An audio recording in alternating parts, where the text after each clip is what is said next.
апlikацијата за јавна соба на Телеграм беше информирано основното јавно обвинителство за овој кривично правен настан.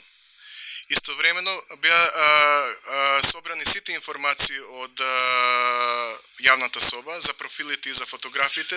Се работи за околу 8.000 членови, чиј број опадна последниот период, и се работи за околу 800 фотографии, видеа, претежно од Facebook, од Instagram, од интернет, меѓутоа има и приватни фотографии и видеа.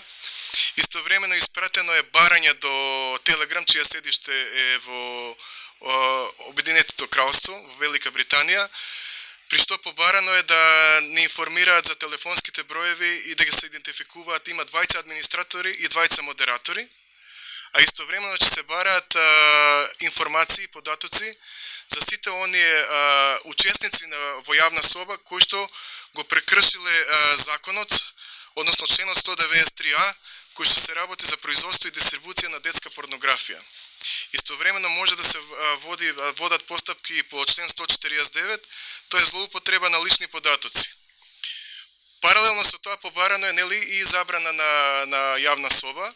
Меѓутоа, додека се уште немаме одговор од Телеграм, ние паралелно преземаме оперативни активности на терен, спроведена е криминалистичка контрола, дадени се насоки до инспектори во сите СВР-ња, каде што се собираат по оперативен податоци за администраторите и модераторите.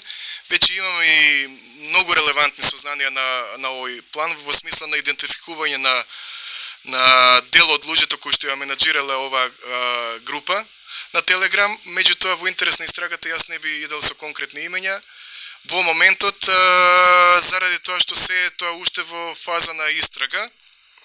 А инаку,